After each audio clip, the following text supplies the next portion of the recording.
Hello, hello, everybody. Welcome to another episode of Wellness Blueprints. I'm Jess Milner, and I'm so glad you're here to nourish your roots with me. So, today I'm going to talk a little bit about some of the things that we end up having to do during a program that are even just for, a short amount of time. And the reason why I want to talk about this is because I am a practitioner who does emphasize the importance of reducing the amount of stress, not fearing so much, giving yourself some grace, and just like eating the cake, because stressing over not eating the cake and flipping out over not eating the cake is going to be more harmful to your nervous system than just eating the cake would be. And in most situations, that is true. And I do want to emphasize that in my house, we went through all of the days, months, weeks, years of restricting this, that, and the other thing while we were healing. And now we're at a point where we can handle a lot of those things without our bodies completely going backwards and flipping out and giving us all kinds of trouble. And of course, this is going to vary person to person. Okay, so years ago, my daughters, all of my kids, with the exception of my now 7-year-old because he was a baby at the time, but all of my kids were off of something. We were not having wheat, we were not having corn, dairy, and it was kind of, went between different ones. For me, it was grains, it was seed oils, mostly corn. When I eat too much corn, it's just like, hey, I'm going to sit right here at your midsection and look all fluffy and cute. Okay. So, basically, when you become sensitive to a specific food or something like that, it's typically like, with food in particular, it's going to be because, your body is just so sick and tired of processing it, because it could be something that's, actually food. I mean, wheat is food, rice is food. Eggs are food, and good whole foods at that, when they're in the right, and prepared in the correct way and everything like that. But when your body gets like super, super tired of processing that all the time, it's too much. It's having it every single day. The body's basically like, I don't know what to do with this. And every time you put this inside of your body, I have to sit here and use up all of my energy to take care of this food that you have taken in. And now these other things over here are not getting done. So when we avoid those things for a couple, 3 months, even 6 months to a year, depending on the person, your body's able to do all these other things, other stuff clears up, and then you're probably not going to be sensitive to that item anymore, or at least not as much. Now, this really comes into play when we start to talk about autoimmune things. Whenever somebody comes in and they have an autoimmune issue or something that sounds autoimmune, uh, avoiding certain foods for a certain amount of time is going to actually be quite crucial for the healing process. Now, I want to make sure that I emphasize that when you're working with me, it's very, very rare that I am going to say you're never allowed to have this food again. And honestly, if there is a food that you're never going to be able to eat again, it's not going to be me, Jess Milner, your practitioner, Dr. Jess, once I get that doctor. No, it's not me telling you not to have it.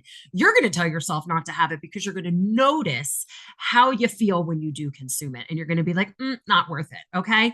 So this is the case when, like you break out every time you have like eggs or dairy or something like that, because, psoriasis goes crazy. And you're like, you know what? It's just not worth it. I'm not going to eat those things. Sometimes you can get yourself to a spot where it's okay. And you can have those things again, in some amount of moderation, and your body is super trustworthy and it's going to take what it needs and it's going to get rid of what it doesn't. And you're going to just go la, la, la, la, la along on your way and find no problems. Okay. So generally, you might need to get rid of these different things for a little while. Sometimes, like if you have an autoimmune thing going on, it's going to be more of like an AIP, an anti-inflammatory diet, and then just adding things back in little by little, recognizing how you feel, like once you start to add something back in, add it back in one at a time. How do you feel over the next couple of days? How does your skin feel? Is there a weird taste in your mouth? What is it that's going on? Like, can you note anything that feels different about these couple of days? How's your digestion? Does your belly hurt or anything like that? Are you more gassy? How's your sleep? Did you sleep well when you were allowing those foods?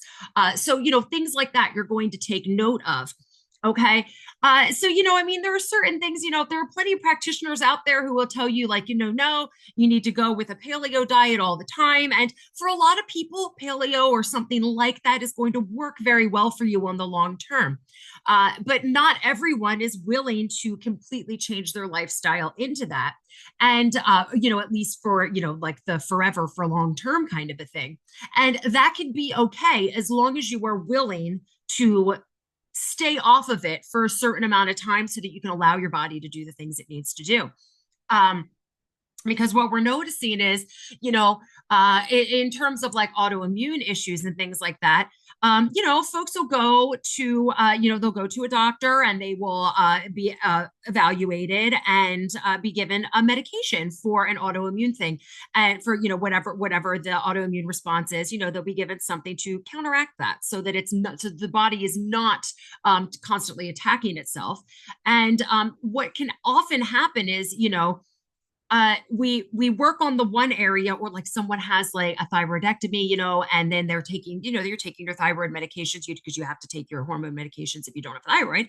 But then they'll notice, because they're not actually going after the full on problem, so it'll pop up somewhere else. So, like, okay, well now, you're not having issues with your thyroid anymore. You no longer have Hashimoto's, but now, psoriasis is popping up over here. Or, maybe it goes on to the kidneys, and then you're ending up having the, flares of rheumatoid arthritis and gout.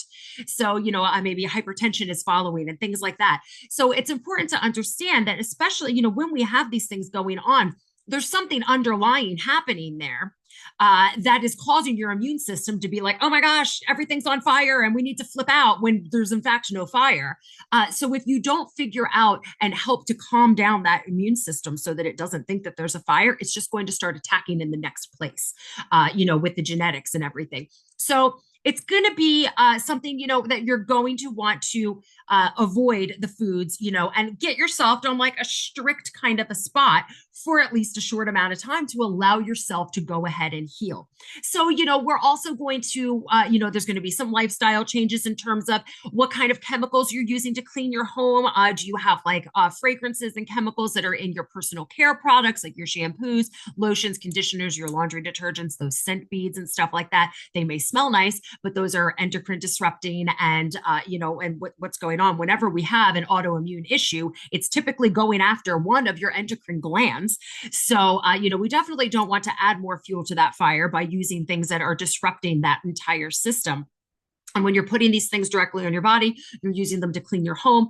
These kinds of things are going to contribute to your body's like reasoning for thinking that there's a giant fire that it needs to react to. It doesn't know what to react to. So it just reacts to whatever it wants to, and your genetics are going to tell it what. So whether that's your thyroid, or, even type 1 diabetes is something that, it can attack those T cells. So,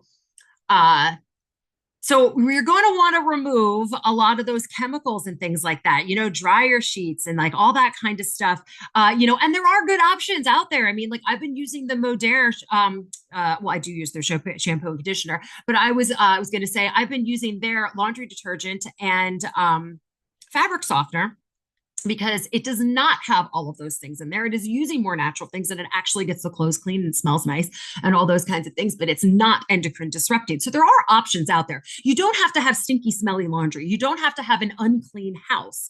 Okay. And I am someone, like, I will tell you that I do not have anything against once in a while using bleach in your bathroom. I mean, there's poop in there and stuff, but we don't want to be breathing that in all the time. There are certain, there's a time and a place for certain things, just like there's a time and a place for some pharmaceutical medication and for, doctor intervention with this, that, the other thing. There's absolutely a place for those things. The problem comes in when we overuse them. And that's what happens with our diet too. It's not that a little bit of this food additive, a little bit of this processed food or something is necessarily bad and it's going to do a terrible thing to you all at once.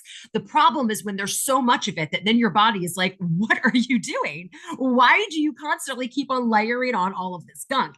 And then when we really add in all of the emotional, energetic gunk that we have underneath of that, that's clogging all of our energy centers, we really have quite the gunky problem here. So we need to drain out all of that gunk. We need to drain it out on a physical level. We need to drain it out on a mitochondrial, your cellular level. And we need to drain it out on an energetic level as well. Get that frequency blueprint feeling much better. So there is a quantum aspect to this, and then there is the biological aspect to this. And really, the whole point of it is to just reduce your toxic load. I mean, that's really what we are talking about here is reducing that toxic load. And once you reduce that toxic load, foods like wheat, like I get my flour from Sunrise Flour Mill. So it's not compromised. It's pre 1950s wheat. It's not compromised the way so much other even organic wheat is in this country, even though it is grown here. And it's fantastic. So we use a lot of that when we are baking things at home. But when we go out, are they using that in the restaurant that we're in? Likely not, but we're able to control it inside of our house. And so they're having it out in the restaurant is that moderation. It's that small amount. So, but like I said before, the difference is that my family and I, we have gone through all of those healing aspects and all of that time where we needed to restrict something. It's not even really that you're restricting it, I mean, basically, you are the boss of all of your cells, and you have this empire of cells called your body. And we need to make that a happy and healthy place to live. We want the body to be happy and healthy. We want our cells to be happy and healthy. So it's not even that we're restricting it. We are just promoting that happiness and that health in our body. And sometimes it's forever, but most of the time it's not. And it's something that you will be able to reintroduce at some time, because once your body has gotten rid of all of the reasoning why it couldn't handle that stuff, it's going to be able to handle it again in terms of the food and everything. So then, you start to realize that you can use different things to get everything clean so that you don't need to use things that are endocrine disrupting, that are adding fuel to the fire there. You're going to start to be able to sleep better, and your cells are going to stop attacking themselves, so that you're not super sensitive to everything all the time, so that you'll be able to handle some of those different things. Okay. So what are some of the things other than, changing your diet, removing a lot of those toxins? We're also going to want to go in and make sure that we're doing things like detoxifying the liver and the kidneys. Yes, of course, these are detoxifying organs on their own, and they know how to do that. However, when they're super full of everything, it's really helpful when we can help those things along. And everyone is different. So there's going to be people who are able to just get rid of everything with no problem at all. And then there's other people who it's like, oh my gosh, why am I holding on to this? Sometimes people with an MTHFR genetic mutation, they are unable to methylate their B vitamins very well. And then they're unable to detoxify as well. So, we want to make sure those people are getting in those methylated Bs so that their detoxifying abilities are enhanced. And then your liver's like, oh, thank you so much. I'm able to detoxify this a little bit better. Little bits of nutrients in there, little bits of there's gaps in your nutrients. And usually, nutritional deficiencies, nutritional gaps, those are caused by some sort of toxic overload. So whether that is something from a food, whether it's from a chemical, something that you're using in your home, whether environmental outside, depending on where you live. I have colleagues that live in Iowa, and it's there's just so much in terms of agricultural chemicals that are coming up all the time, because it's everywhere. It's in all of the soil, because they're producing so much stuff out there that it's in the water, it's in everything. So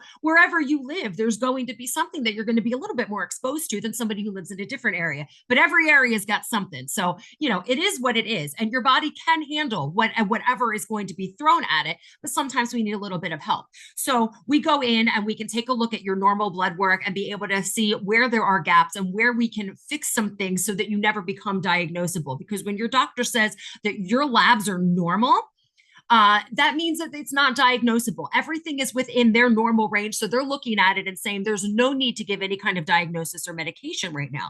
Now, think about how you feel right now, or when you got those normal labs and, they said, well, there's nothing wrong. So, like maybe you should just, lose some weight, or, like, do you want an antidepressant or something like that? Which are rather super unhelpful things. It's like, well, I'm only depressed because you keep telling me there's nothing wrong with me and I can hardly get out of bed in the morning, kind of a thing. So imagine how much worse you would have to feel in order for that to be diagnosable. So when I take a look at those labs, I can find things that doctors are not looking for, because I'm not looking to diagnose. I'm looking to make sure that you don't become diagnosable. So let's tackle all of that before it is an issue, before you need to go to the pharmacy and actually, start fixing everything up. Let's fix it up before it's really a problem. before it's like a huge, huge problem. And we're also going to take a look at your quantum frequency blueprint and with your blood analysis, because that is going to absolutely mirror with it. And it's going to help to pull out some of that gunk. And then we can start to work through and see how all of these go along with the energy centers. Each one of your energy centers is connected to one of your endocrine glands. So, there's going to be different things going on in different areas. And it gets really, really, really fun and amazing to start to be able to work through these things and pull out some of this gunk. And as we work on that frequency side, that energetic blueprint side of it, your physical body starts to respond better to the things that you're doing to help it feel better, like removing certain toxins and changing your diet around and moving your body in a different way, because it's actually changing your deep-seated belief that there's something going on, that something will always be going on because you should be attacking yourself. So it really just comes full circle and pulls all of that together. So I hope that this was helpful for you today. I just wanted to clear that up a little bit, just because, once you get to that point where you're feeling so much better, you're going to know that it's going to be okay for you to enjoy some of the things that you had to strictly not enjoy while you were healing, because you gave your body the opportunity to do everything that it needed to do without all of the interruptions. Okay. It's like, how much work do you get done when you're sitting in there and you have zero interruptions? You don't have your phone sitting there giving you any trouble. You don't have your kids hanging on you. There's nothing going on outside. The dogs aren't barking at you, like you're not hungry, you're not thirsty. You're just able to focus. So when we can remove all of those distractions from your body, it's really going to be able to just hone in and do what it needs to do so that you can start feeling better faster rather than just dragging it out. So we stick with that for a short amount of time when that's what you need to do.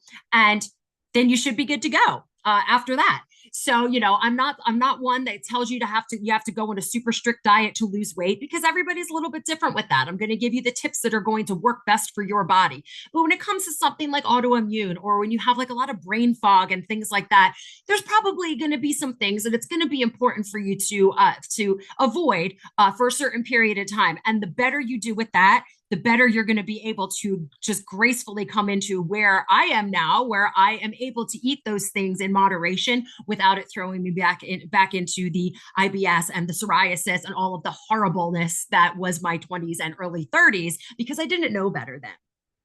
So I hope that this episode of Wellness Blueprints has been super helpful for you. I would like to offer you to download my $7 emotional balance toolkit. This is fantastic for helping the energetic side of everything. And this will give you things that you can use right away. You don't need a fluffy pillow for it or anything. I carry this around with me a lot of the time, so I can just grab it and just bring myself back to center wherever I am. So, you don't have to be out in nature or whatever. You can just kind of take a look and be like, okay, I'm going to just bring myself back into center, get myself out of this hell inside of my mind that I have created for myself in this moment, and realize that everything's not that bad. So if you want that emotional balance toolkit, you're going to go to go.deeprootedwellnessid.com/balance. And this is just $7, and you print it out and you keep it in your bag, and it is fantastic. So I can't wait to work with everybody who wants to come in and check out how their normal labs and their quantum frequency blueprint can really help to pull all of the toxins out of their bodies. I just can't wait to have you to see you on the inside. So that's going to be it for this week. And I super hope that that you're listening to me again next week. All right. Bye for now, everybody. Have a great week.